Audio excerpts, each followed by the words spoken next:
How's it going? How y'all doing? Good, good. Heck of a game. Tell me about it. 3 big ones today. Man, I mean, executing game plan, Joe finding me, and, just making plays, doing what I do, man, having fun out there. Coach said you were a little upset about not being able to get the 4th touchdown.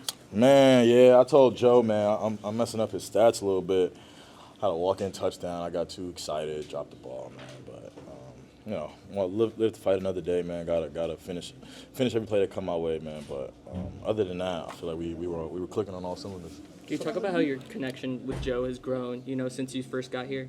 Yeah, I feel like since last year, we just kept building, kept stacking, and especially once we both decided that we were coming back, we got to work. That winter, we were in the indoor throwing almost every day, every weekend, just getting reps, and then obviously spring ball in camp, and then obviously throughout the season. I feel like we just know where each other's going to be. I know where he wants to put the ball. I know where to be to get the ball, and I think, that when you have that, it makes it hard to stop. Skyler, do you guys take a moment to celebrate being bowl eligible, or is it just kind of like just another win and move on to the next? Yeah, I'm not gonna lie. I didn't even. You kind of just reminded me of that. I forgot that win was bowl eligibility, but no, that's great. Getting another bowl eligibility bid, so keep that going. Try to get these next 3 and finish with a winning record. Do you guys at this point start to look at projections and start to say, hey, maybe we could go here, maybe we could play this team? I mean, does it matter to you guys? Do you guys pay attention to that? I personally don't. I don't like to look at that stuff because ever since I've been in college, even when I was at Wisconsin, I started looking at that stuff, and we end up going to a bowl that's completely different from what they said. So I don't even look at that stuff no more. I kind of just go out there and play and, pray for a warm bowl, but, you don't always get what you want. So. Hey, Skyler, you know how great of a receiver you are, but do you ever get surprised at how open or one-on-ones that the defenses give you, knowing that you're like the main target on the team?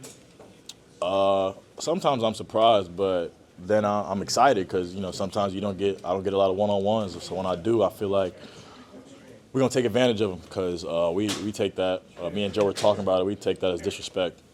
So I think anytime you see that, me and Joe know we got to execute it and make them pay because once you make them pay with that, they're gonna stop doing that.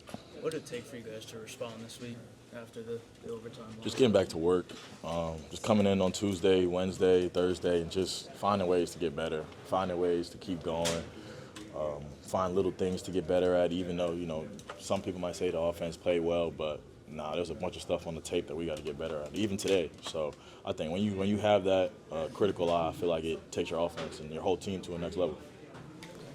Terrence Smith, where does his speed come into play, and how effective is it? He's blazing. He's fast, man. So anytime we can get the ball in his hands in space and let him run a little bit and find a crease, we're gonna try to do that. He's a dog, man. He's young. He wants to be out there and he's eager to make plays. We got a nickname for. Oh, sorry. Go ahead. Feel the playbook opening up a little bit now? Yeah, I feel like we've done a good job all season of finding ways to get guys the ball, doing different things, making the same things look different things look the same, and just finding ways to get our playmakers opportunities. You called John Nider top shelf. We got a nickname for Terrence Smith now. He's the GOAT, Terrence the GOAT. I don't know if y'all know him on Instagram, but that's his Instagram name. So we call him the GOAT. Any personnel he's in, we call it the Wild GOAT. So, yeah, Terrence is a dog, man. He's going to be good. You guys have Duke here next week. Last I checked, I don't know what happened in the last 40 seconds of the game, but it was 46-45 Duke over Clemson. Does it excite you to play against a team that, is scoring a lot of points? Is there a level of competitiveness that comes from just trying to outscore the other offense? Yeah, our job is to score points, so we want to score as many points as possible. So if the other team wants to make it a shootout, we could do that. I got confidence in our offense. We got playmakers all over the field to put up points and score from long ways away and score from short ways away. So I think, we could fight any battle we need to win games. Skyler, being from the Bronx, a New York kid, a lot of kids, especially on the East Coast, when they look at a lot of receivers of your talent, they don't look to New York. How important is it for you to go out and ball the way that you do? We clearly is going to bring attention to around the areas of the 5 boroughs of where you come from. That's honestly like the biggest thing.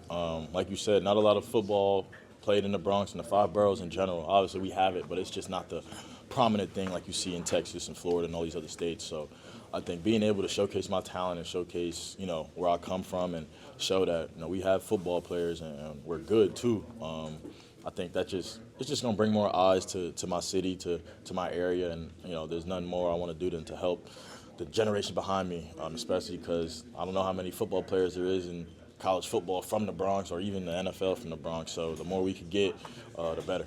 So do you feel like you're setting an example to come back and sort of be a star at a smaller school? You're up there with all the national rankings for pretty much every stat. Does it feel good that you made the decision to stay here? Yeah, I mean, any decision I make, you gotta live with it. So I mean, I think I've done a good job of just living with my decision and just going to work. I told myself once I made the decision whether I was coming back or leaving, just whatever it may be, just go to work. You got a big season ahead of you, so I think I've done a good job of that. I think I just want to keep going, keep pushing, not get too high, get too low, not worry about rankings or anything like that. Just keep playing my game and keep balling.